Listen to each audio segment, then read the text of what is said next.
அல்லேலூயா. ஆண்டவர் நல்லவர். கர்த்தருடைய பிள்ளைங்களே, எப்படி இருக்கிறீங்க? நல்லா இருக்கிறீங்களா? உங்களுக்காக நான் தொடர்ந்து ஜெபம் பண்ணுறேங்க.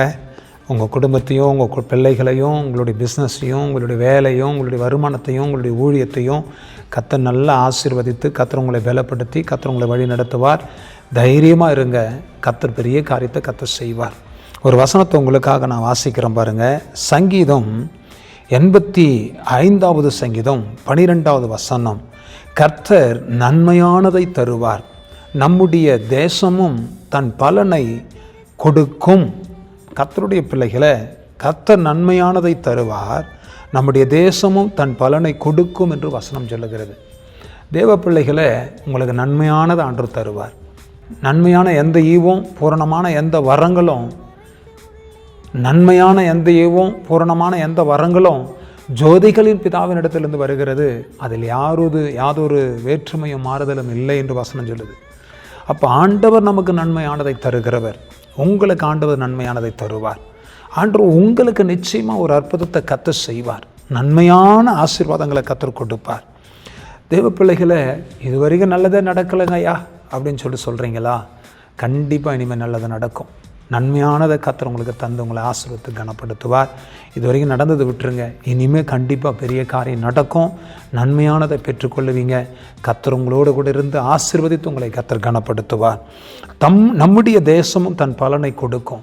இதே நீங்கள் இருக்கிற எந்த தேசத்தில் இருந்தாலும், எங்கே இருந்தாலும் கர்த்தர் உங்களுக்கு பலனை கொடுப்பார். சந்தேகமே இல்லை. நீங்கள் இருக்கிற தேசத்தில் கர்த்தர் உங்களை பலனாய் வாழும்படி கர்த்தர் கிருபை செய்வார். நீ இருக்கிற தேசத்தில் கர்த்தர் உங்கள் பலன் கொடுத்து உங்களை ஆசீர்வதிப்பார். அதனால் பயப்படாதீங்க. தேவ சமூகத்தில் ஜெபத்தோடு காத்திருங்க. கர்த்தர் உங்களுக்கு நல்ல பலனை கொடுத்து ஆசீர்வதித்து நடத்துவார். சரிங்களா? ஜெபிக்கட்டுமா உங்களுக்காக? ஹல்லேலூயா. Thank you Lord. எஸ், யாருக்குன்னு தெரியல, ஆண்டவர் அந்த வார்த்தை சொல்கிறார். நீ இருக்கிற தேசத்தில் உன்னை ஆசீர்வதித்து உன்னை நான் கனப்படுத்துவேன். ரகாமாசியா சந்தாலபா. அந்த தேசத்தை விட்டு போயிடலாமா, இந்த தேசத்தில் நாம் இருக்கலாமான்னு நீ ஏன் கலங்குற? உன்னை நான் தான் தேசத்திற்கு அழைத்து கொண்டு போனேன், அழைத்து கொண்டு வந்திருக்கிறேன்.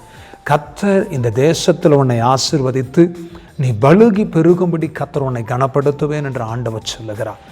சந்தூர் யாக்கா லபரா தூட்டா கலாமாசியா சந்தாலா. உனக்குன்னு வைத்திருக்கிற ஆசீர்வாதத்தை நீ இருக்கிற அந்த தேசத்தில் கர்த்தர் நீ சுதந்திரித்து கொள்ளும்படி கர்த்தர் நான் உனக்கு அனுக்கிரகம் செய்வேன். என் மகனை, என் மகளை, நீ பயப்படாதன்னு கர்த்தர் சொல்லுகிறார். Thank you Lord. ஆமாண்டவரே, நீர் அப்படி ஆசீர்வதிங்கப்பா. உம்முடைய கரத்தில் நன்மையான ஆசீர்வாதம் அந்த மகனுக்கும் மகளுக்கும் நீர் கொடுத்து நீர் ஆசீர்வதித்து கர்த்தர் மேன்மைப்படுத்தும். உம்முடைய கரத்தில் நான் ஒப்பு கொடுக்கிறேன். ஆசீர்வதிங்க, பெரிய காரியங்களை செய்யுங்க. தாழ்த்துக்கிறோம், உம்முடைய கரத்தில் ஒப்பு கொடுக்கிறோம்.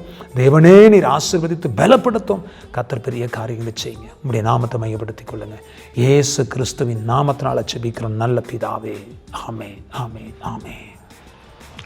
கர்த்தர் நீங்கள் இருக்கிற இடத்துல உங்களை ஆசீர்வதித்து நன்மையான ஆசீர்வாதங்களை சுதந்திரிக்க கர்த்தர் உதவி செய்வார். ஆமென். God bless you.